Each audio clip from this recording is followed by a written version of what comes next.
تو پچھلے رمضان میں 25,000 ایڈوانس زکوٰۃ دے چکے ہیں، اب انہیں 15,000 روپے فی الفور، سال پورا ہو چکا ہے، اب یہ 15,000 روپے انہیں سال پورا ہوتے ہی ادا کرنے ہوں گے۔ اور ممکن ایسا بھی ہو سکتا ہے کہ رمضان المبارک میں انہوں نے زکوٰۃ دے دی زیادہ، مثال کے طور پہ 40,000 روپے زکوٰۃ میں دے دیے، اور آئندہ جب رجب المرجب میں زکوٰۃ کا سال پورا ہوا تو اس وقت زکوٰۃ بن رہی ہے 30,000 روپے، لیکن انہوں نے رمضان میں 40,000 روپے زکوٰۃ دے دی تھی، تو 30,000 تو یہ ایڈوانس چلی گئی زکوٰۃ، 10,000 روپے یہ آئندہ سال کی زکوٰۃ میں بھی شمار کر سکتے ہیں۔ تو جو ماہ رمضان المبارک میں زکوٰۃ کی ادائیگی کرنا چاہتے ہیں تو انہیں چاہیے کہ ماہ رمضان المبارک میں آئندہ سال زکوٰۃ لازم جو ہونے والی ہے چند مہینے بعد آپ کی، تو اس کی زکوٰۃ آپ پہلے ہی پیشگی ادا کر دیں۔ یہ نہیں کہ سال پورا ہو چکا، 2-3 مہینے گزر چکے لیکن ہم رمضان کا انتظار کر رہے ہوں، تو یاد رکھیں اس طرح زکوٰۃ کی ادائیگی میں ماہ رمضان کا انتظار، اس انتظار سے جب تاخیر ہوگی زکوٰۃ کی ادائیگی میں تو پھر بندہ گناہ گار ہوتا ہے، لہذا زکوٰۃ بر وقت ادا کریں اور اس کی ادائیگی میں تاخیر ہرگز نہ کریں۔ اور یہ سائل محترم جو یہ کہہ رہے ہیں کہ جو سرے سے، یعنی یہ تو تاخیر پر بھی گناہ گار ہیں جو تاخیر کرتا ہے، اور جو سرے سے دیتا ہی نہیں ہے وہ کتنا سخت گناہ گار ہیں۔ بالکل، جو زکوٰۃ کی ادائیگی نہیں کرتا تو کل بروز قیامت ایسے شخص کا وہ مال جس کی اس نے زکوٰۃ نہ دی ہو، مثال کے طور پہ سونا، چاندی، مال تجارت، جو بھی اموال ہوں گے جن کو زکوٰۃ کی ادائیگی جن پر بنتی ہے اور اس نے ادا نہیں کی، تو کل بروز قیامت وہ اس کا سونا چاندی، وہ اس کا اموال زکوٰۃ جو اس پہ لازم تھی، تو زکوٰۃ نہ دینے کی صورت میں وہ مال جہنم کی آگ میں پکایا جائے گا، تپایا جائے گا، اور پھر زکوٰۃ نہ دینے والے کی پیشانی پر، اس کی پیٹھ پر، اس کی سائٹوں پر اس گرم گرم سونے چاندی سے اس کو داغا جائے گا۔ اور قرآن پاک میں بھی نا، قرآن پاک کے اندر یوم یحمى علیہا فی نار جہنم فتقوی بہا جباہہم وجنوبہم وظہورہم۔ آگے جو الفاظ ہیں نا وہ کیا ہیں؟ ہائے ہائے، ھذا ما کنزتم لانفسکم فذوقوا ما کنتم تکنزون۔ ابھی کتنے سخت اس وقت عالم ہوگا کہ ایک تو بندے کو داغا جا رہا ہے، پھر اس کو یہ یاد دلایا جا رہا ہے ھذا ما کنزتم لانفسکم، یہ وہ مال ہے جس کو تم نے سنبھال کر رکھا ہوا تھا، یعنی جس کا حق زکوٰۃ کی صورت میں راہ خدا میں تم نے نہیں دیا تھا، اور فذوقوا ما کنتم تکنزون، تو اب چکھو ذائقہ اس مال کا جس مال کو تم سنبھال کر رکھا کرتے تھے۔ تو اب اس وقت تو لازم بات ہے اب بندہ زکوٰۃ کی ادائیگی دنیا میں ہی کر دے اور اللہ تبارک و تعالیٰ کی رضا کے لیے کرے، تو انشاءاللہ اللہ تعالیٰ کی رضا کے حصول میں اسی کے دیے ہوئے مال میں، اسی کے بتائے ہوئے طریقہ کار کے مطابق جب ہم اپنے مال سے زکوٰۃ نکالیں گے اور مستحقین زکوٰۃ تک پہنچائیں گے تو انشاءاللہ عز و جل اس سے اللہ تبارک و تعالیٰ کی رضا حاصل ہوگی، اور جو کچھ اموال اللہ کی راہ میں بندہ دیتا ہے تو اللہ تبارک و تعالیٰ اس کے اموال میں برکتیں عطا فرماتا ہے۔ ماشاءاللہ۔ اور یہ جو آیت مبارکہ جس کا ترجمہ یہ ہے، اور وہ لوگ جو سونا اور چاندی جمع کرتے ہیں اور اللہ کی راہ میں خرچ نہیں کرتے، فبشرہم بعذاب علیم، انہیں دردناک عذاب کی خوشخبری بتائیں، یعنی انہیں یہ وعید سنائیں کہ تمہارے لیے دردناک عذاب ہے۔ یوم یحمى علیہا فی نار جہنم فتقوی بہا جباہہم وجنوبہم وظہورہم، وہی مال ان کا جہنم کی آگ میں تپایا جائے گا، گرم کیا جائے گا، اور اسی سے ان کے پیشانیوں کو، ان کی پیٹھوں کو، کروٹوں کو وہ داغا جائے گا، اور یہ کہا جائے گا کہ یہ وہی مال ہے جو تم جمع کرتے ہیں۔ یہاں تک فرمایا گیا آدمی پہچانے گا، یعنی کسی کے پاس اگر زیورات ہیں تو جمیل صاحب زیورات دنیا کے اندر بنائیں، اپنے الگ سے رکھے، بسکٹ کی صورت میں سونا رکھا، کوئی بھی ایسی چیز، لیکن اس کی زکوٰۃ ادا نہ کی تو وہ آدمی تو پہچانے گا اس کو۔ جانوروں کی جو زکوٰتیں بیان کی گئیں تو کہا کہ وہ بھی کھروں کے ساتھ آئیں گے اور وہ بھی اس کو روندیں گے، جن جانوروں کی زکوٰتوں کا خاص طور پر وہ نصاب بیان کیا گیا، تو وہ بھی اپنے مالک کو قیامت کے دن وہ جانور عذاب دیں گے، مطلب روندیں گے جو ان کی زکوٰۃ کو ادا نہیں کرتے تھے۔ تو اس لیے جو بھی مال جمع کیا ہوا ہے اس کی شرائط پوری ہیں تو آپ زکوٰۃ ادا کریں۔ میں ایک جملہ جمیل صاحب بکثرت زبان پہ رہتا ہے میری، کہ اگر مال جمع کرنے کا شوق پیدا ہو گیا ہے تو پھر زکوٰۃ کا بھی شوق پیدا کر، پھر زکوٰۃ کا شوق پیدا کر لو، کیونکہ شوق ہوگا نا تو شوق میں جاتی جائے گی، زکوٰۃ بھی جاتی جائے گی، اللہ آپ کے مال میں بھی برکتیں عطا فرمائے گا، آپ کا مال محفوظ ہو جائے گا، اللہ حفاظت فرمائے گا، اللہ پاک عمل کی توفیق دے۔ پڑھتے ہیں آپ کے سوالات کی طرف۔ میرا سوال یہ ہے کہ جس پر زکوٰۃ فرض نہیں ہے کیا اس کا فطرہ دینا لازمی ہے؟ یہ زکوٰۃ تو نہیں دیتے ہیں، مطلب فرض ہی نہیں ہے تو فطرہ ہوگا اس پر۔ دیکھیں یہ ایسا کوئی فارمولہ نہیں ہے کہ جس شخص کے اوپر زکوٰۃ لازم نہیں ہوگی تو اس پر فطرہ بھی لازم نہیں ہوگا، ایسا نہیں ہے۔ زکوٰۃ لازم ہونے کے مخصوص اموال ہیں، مثلا سونا ہے، چاندی ہے، کرنسی، اسی کے تحت پرائز بونڈ آ جائیں گے، اور مال تجارت۔ تو یہ عمومی اعتبار سے یہ 4 اموال ایسے ہیں کہ جن کے مالک پر نصاب کے برابر اگر یہ اموال موجود ہوں تو سال گزرنے اور دیگر شرائط پائے جانے پر اس پر زکوٰۃ لازم ہوتی ہے۔ اب اگر کسی کے پاس نہ سونا ہے، نہ چاندی ہے، نہ کرنسی ہے، نہ مال تجارت ہے، بس نارمل اس کے پاس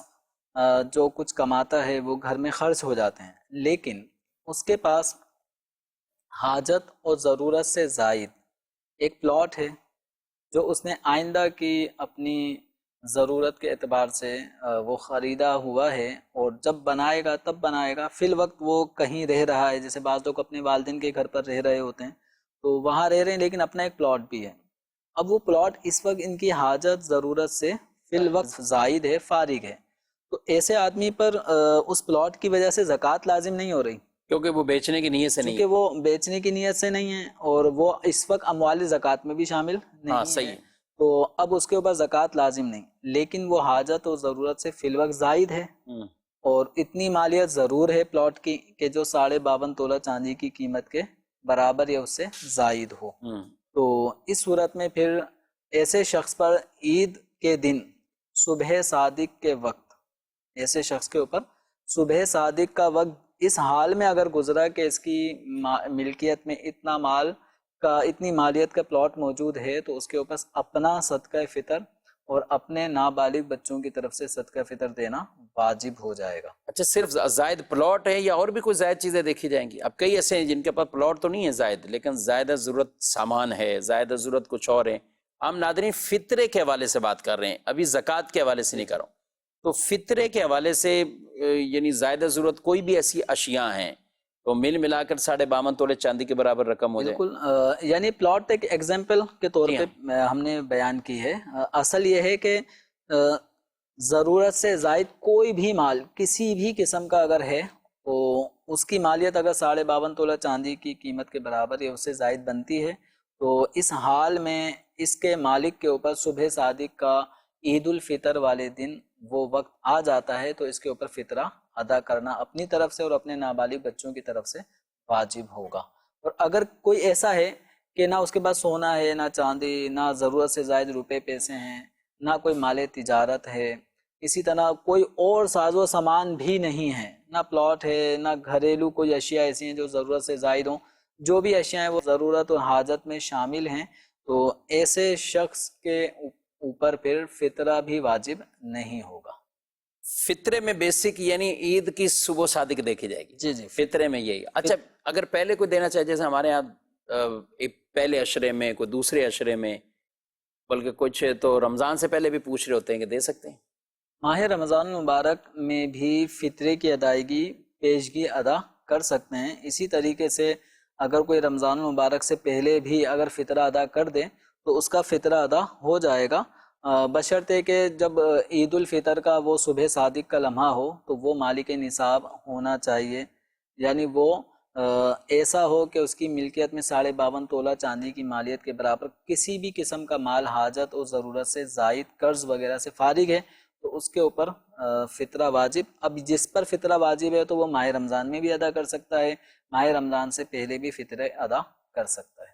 مزید سوال۔ میرا نام اسامہ ہے۔ کیا بیوی اپنے شوہر کا مال صدقہ کر سکتی ہے؟ برائے کرم جواب ارشاد فرما دیں۔ عورتوں کو بھی تو ظاہر ہے صدقہ تو کرنا ہی ہے، ایک ذہن ہوتا ہے، لیکن یہ جو سوال پوچھ رہے ہیں کہ اب شوہر کا مال ہے، بیوی صدقہ کر دیں۔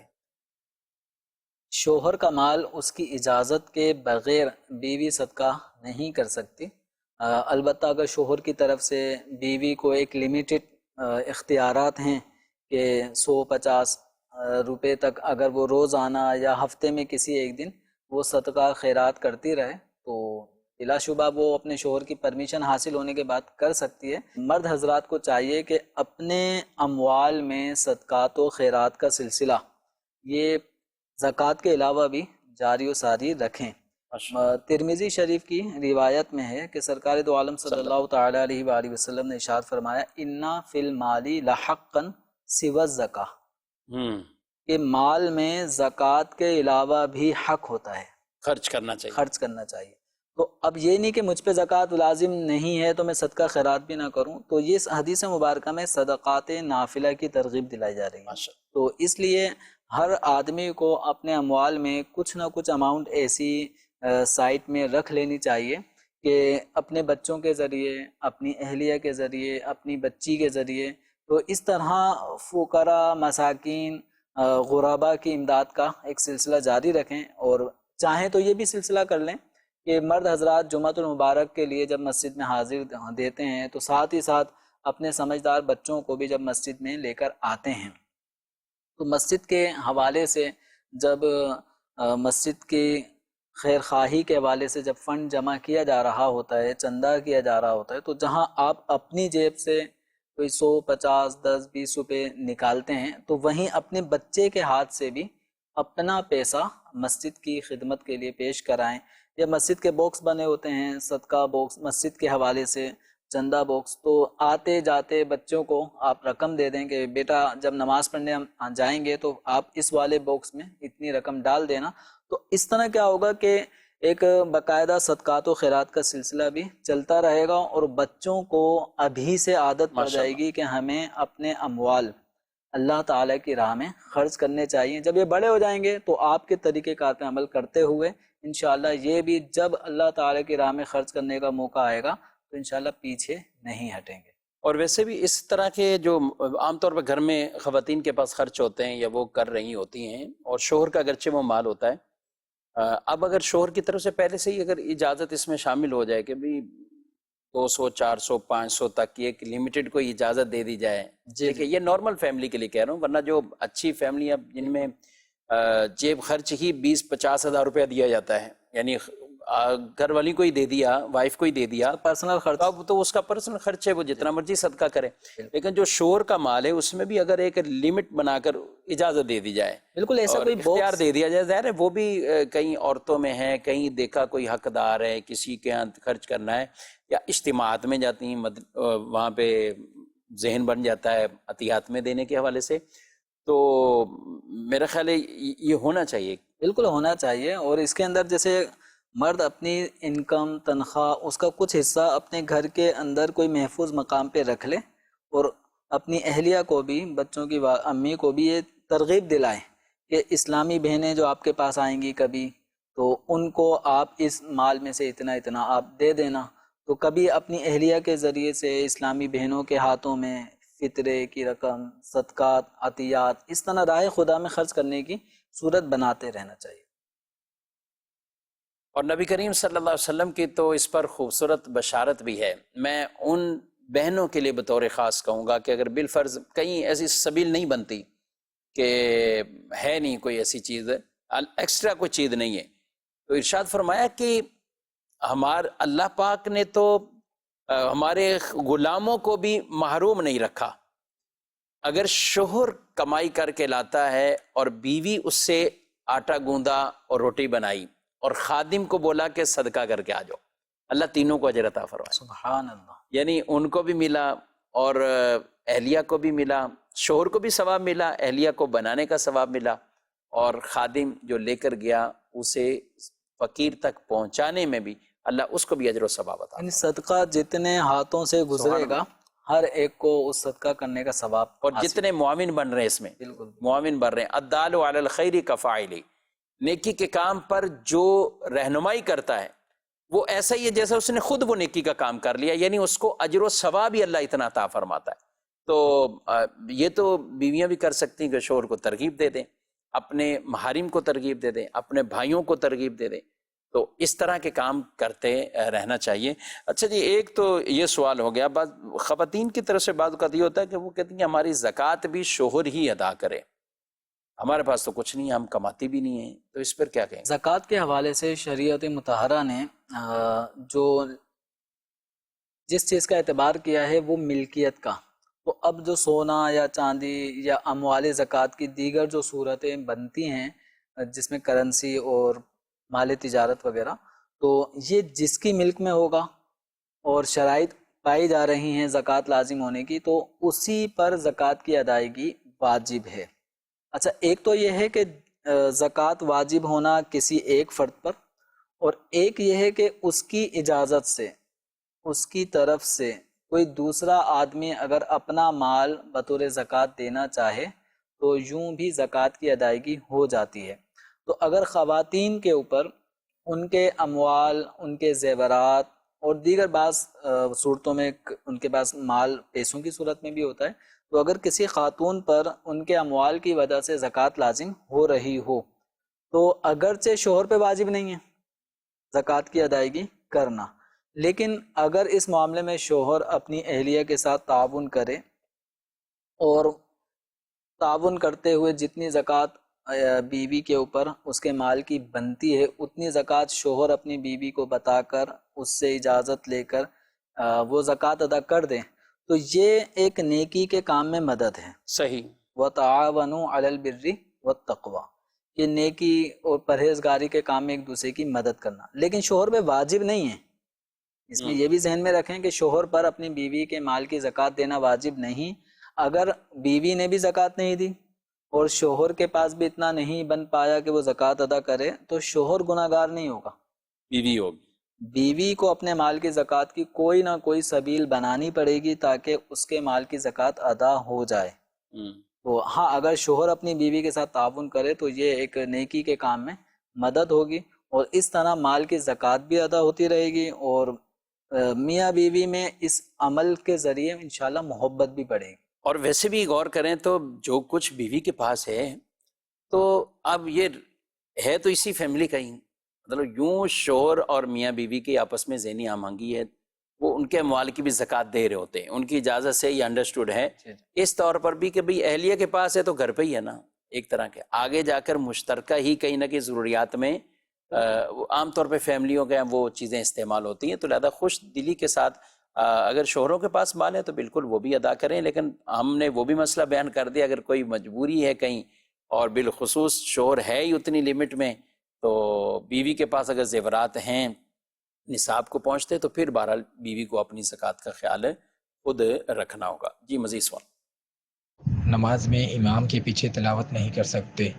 کیا ثنا پڑھ سکتے ہیں؟ اس کی اجازت ہے؟ جی، قرات کرنا تو منع ہے، ثنا کب پڑھ سکتے ہیں کب نہیں پڑھ سکتے؟ نماز میں امام کے پیچھے بہت ساری چیزیں پڑھنی ہوتی ہیں، جیسے اتحیات آپ پڑھتے ہی ہیں، ٹھیک ہے، رکوع سجود کی تسبیحات پڑھتے ہیں. تو اسی طریقے سے جو پہلی رکعت میں جب ہم نماز میں امام کے ساتھ شامل ہوتے ہیں تو امام صاحب جب تک قرات شروع نہ کریں،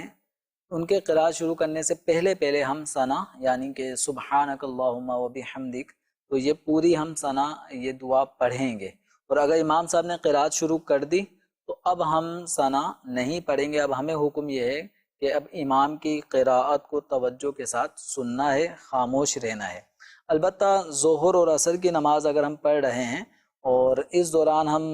پہلی رکعت میں مثال کے طور پہ اس ٹائم آئے کہ ہمارے آئیڈیا کے مطابق امام صاحب سورہ فاتحہ پڑھ رہے ہوں گے یا آگے کوئی سورت میں پڑھ رہے ہوں گے، تب بھی ظہر اور عصر کے اندر پہلی رکعت میں مقتدی جب شامل ہوگا تو وہ ثنا پڑھ سکتا ہے. جی مزید سوالات. میرا نام رضوان ہے اور میرا گارمنٹ فیکٹری سے تعلق ہے. میرا مفتی صاحب سے سوال ہے، زکوٰۃ کا مطلب کیا ہے اور اس کی شرعی حیثیت کیا ہے؟ جی، زکوٰۃ کا معنی کیا ہے، کیا مطلب ہے؟ زکوٰۃ کا جو معنی ہے پاکیزگی، صاف ستھرائی. ٹھیک. تو زکوٰۃ ادا کرنے سے ایک فائدہ ہوتا ہے کہ آدمی کے پاس جو مال آتا ہے نا، تو آدمی کی ایک طبیعت ہے حل میں مزید سے مزید اور زیادہ سے زیادہ مال آتا رہے، اور اسی بات کو اللہ تبارک و تعالیٰ نے قرآن پاک میں اس انداز میں بھی اس کو بیان فرمایا ہے، اِنَّهُ لِحُبِّ الْخَيْرِ لَشَدِيدٌ۔ یہاں پر خیر سے مراد مال ہے۔ انسان مال کی محبت میں بہت زیادہ سخت ہے۔ مال کی محبت آدمی کے دل میں گویا کوٹ کوٹ کے بھری ہوئی ہے۔ اب مال کی وجہ سے آدمی میں ایک حرص، لالچ، بخل، کنجوسی یہ پیدا ہو جاتی ہے۔ تو اب مال جمع ہوتا رہا، اس مال کی وجہ سے دل میں یہ جو برائیاں ہیں، مذموم اوصاف ہیں، یہ پیدا ہو جاتے ہیں۔ جب آدمی اپنے مال کی زکوٰۃ ادا کرتا ہے، اللہ تبارک و تعالیٰ کے دیے ہوئے مال کو اللہ تعالیٰ کی راہ میں جب یہ خرچ کرتا ہے، تو یہ اس مال کے اندر، اس مال کی محبت کی وجہ سے دل میں جو لالچ، حرص، بخل، کنجوسی کے جو اوصاف تھے یہ دل سے دور ہونا شروع ہو جاتے ہیں۔ گویا کہ زکوٰۃ جس طرح مال کا میل ہے، اسی طریقے سے یہ میل آدمی کے دل پر بھی چڑھا ہوا ہوتا ہے، اور آدمی جب اللہ تعالیٰ کی راہ میں خرچ کرتا ہے تو اس کے دل سے مال کی محبت کم ہونا شروع ہو جاتی ہے، اور یہ ذہن بنتا ہے کہ یہ اللہ تعالیٰ ہی کا دیا ہوا مال تھا، اسی کے حکم پر اس کی راہ میں خرچ کر رہا ہوں۔ تو اس طرح دل کی پاکیزگی کا اہتمام ہوتا ہے۔ قرآن پاک میں اس کو یوں بھی بیان کیا گیا، خذ من اموالہم صدقۃ تطہرہم وتزکیہم بہا، کہ محبوب صلی اللہ علیہ وسلم ان کے اموال سے صدقہ یعنی کہ زکوٰۃ کو ان کے اموال سے لیں، یعنی کہ نکلوائیں، اور اس کے ذریعے سے یعنی صدقے کے ذریعے سے آپ ان کو پاکیزہ کریں اور ان کا تزکیہ قلب کریں، ان کے دلوں کو، ان کے سینے کو صاف ستھرا کر دیں۔ تو زکوٰۃ کی ادائیگی کرنے سے ایک فائدہ یہ بھی ہوتا ہے۔ اور زکوٰۃ کا جو ایک معنی ہے وہ ہے اضافہ، جس میں نمو کریں، نمو، زیادت، اضافہ۔ تو زکوٰۃ کی ادائیگی کا ایک فائدہ زکوٰۃ دینے والے یہ اچھی طرح بخوبی جانتے ہیں کہ زکوٰۃ نکالنے سے مال میں اضافہ ہوتا ہے، اور زکوٰۃ بظاہر تھوڑا سا جاتا ہے، کتنا جاتا ہے؟ 2.5%، جی ہاں، 2.5% اتنا جا رہا ہے، لیکن جو آپ کے باقی 97.5% مال ہے اس کی حفاظت کا بھی ذریعہ بنتا ہے اور اس میں اضافے کا بھی باعث بنتا ہے۔ تو زکوٰۃ اپنے لغوی معنی کے اعتبار سے زکوٰۃ دینے والے کو اس کا فائدہ بھی اپنے نام کے اعتبار سے پہنچا رہی ہوتی ہے۔ مفتی صاحب سے میرا سوال ہے، کیا روزے کی حالت میں ٹوتھ پیسٹ کر سکتے ہیں یا نہیں؟ روزے کی حالت میں منہ میں کچھ نہ کچھ تغیر اور ذائقے میں فرق پڑ جاتا ہے، تو اس کو دور کرنے کے لیے اگر کوئی ٹوتھ پیسٹ کا استعمال کرتا ہے یا منجن کا استعمال کرتا ہے، تو دیکھیں منجن کے اندر باریک باریک ذرات ہوتے ہیں، اسی طرح ٹوتھ پیسٹ کے اندر جو پیسٹ ہے اس کے اندر ایک ذائقہ ہے۔ روزے کی حالت میں ان چیزوں کا استعمال کرنا مکروہ ہے، منع ہے، اس لیے کہ خطرہ ہے کہ اگر کسی نے ٹوتھ پیسٹ استعمال کیا اور استعمال کرنے میں، برش کرنے میں، اس میں حلق کے اندر ٹوتھ پیسٹ کا ذائقہ وہ اگر حلق میں محسوس ہوتا ہے، حلق سے نیچے اتر جاتا ہے، تو روزہ ٹوٹ جائے گا۔ جبکہ روزہ یاد ہے کہ میرا روزہ بھی ہے اور اسی دوران وہ ٹوتھ پیسٹ کر رہا ہے یا منجن استعمال کر رہا ہوتا ہے، تو منجن کے باریک باریک اجزاء، ذرات ہوتے ہیں، تو وہ اگر منہ کے اندر لکوڈ جمع ہو جاتا ہے منجن کی رگڑنے سے، تو اگر وہ منجن کے ذرات حلق سے نیچے اتر گئے روزہ یاد ہونے کی حالت میں، تو روزہ ٹوٹ جائے گا۔ تو یہ چیزیں ایسی ہیں کہ ذرا سی بے توجہی کی، بے دھیانی ہوئی تو روزہ ٹوٹنے کی صورت بن سکتی ہے۔ تو اس لیے روزے کی حالت میں ان چیزوں کا استعمال نہ کریں۔ اگر کسی کو اپنے منہ کے ذائقے کو تبدیل کرنا ہے تو اس کے لیے اگر کوئی صرف برش استعمال کرتا ہے، خالی برش استعمال کر رہا ہے جس میں کوئی پیسٹ نہیں لگا ہوا، کسی قسم کا کوئی منجن یا اور دیگر ایسے پاؤڈر ہوتے ہیں وہ استعمال نہیں کر رہا، تو خالی برش پھیرنے سے بھی وہ منہ کا ذائقہ چینج ہو سکتا ہے، تو اس صورت میں روزہ نہیں ٹوٹے گا۔ مسواک استعمال کر لینی چاہیے، ورنہ اپنے پاس مسواک کریں۔ مسواک بھی بعض لوگ سمجھتے ہیں تر مسواک ہے تو وہ نہیں کر سکتے، یا خشک ہے، یا صبح کے ٹائم زوال سے پہلے کر سکتے ہیں، ظہر میں نہیں کر سکتے۔ تو اس کا کوئی اس طرح کی پابندی نہیں ہے. جب بھی آپ وضو کر رہے ہیں تو آپ بھی مسواک کریں، وضو نہیں بھی ہے ویسے بھی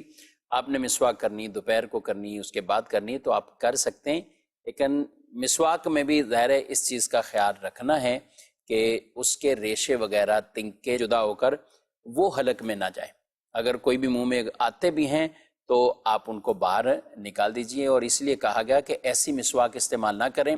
جس کے ریشے بہت زیادہ نکلتے ہوں. بعض مسواک جمیل صاحب بہت وہ منہ ہی بھر دیتی ہیں پوری. وہ عام طور پہ جیسے نئی مسواک جب یوز کر رہے ہوتے ہیں جی تو اس کے ذرات جو ہے نا وہ چھٹ چھٹ کر زبان میں مختلف جگہوں پہ پھیل جاتے ہیں، وہ نہ کریں. تو بالکل تازہ مسواک جیسے آپ نے مسواک خریدی اور اس کو اب آپ نے دانتوں میں بنانا شروع کی تاکہ وہ برش ٹائپ کا بن جائے، تو اس صورت میں پھر وہ اجزاء کچھ اس کے بکھر کے منہ کے اندر آج رہ جاتے ہیں، تو یہ امکان رہتا ہے. تو اسی طرح بعض مسواکوں کا ذائقہ کڑوا ہوتا ہے، تو ایسے ذائقے دار اگرچہ کڑوا ذائقہ ہے تو ایسی مسواک بھی روزے کی حالت میں نہ کریں کہ اس کا کڑوا پن بھی اگر حلق سے نیچے اتر گیا روزہ یاد ہوتے ہوئے تو اس صورت میں بھی روزہ ٹوٹ جائے گا. جی ناظرین کرام، آپ نے پروگرام ملاحظہ کیا، ہمارے پروگرام کا وقت اپنے اختتام کو پہنچا ہے. آپ سے اجازت چاہتے ہیں. مدنی چینل دیکھتے رہیے. ہادی و رہنما ہمارے علماء، ہو کبھی درپیش جو کوئی مسئلہ، پوچھ لیں حاضر ہوں ہم ان کی بارگاہ.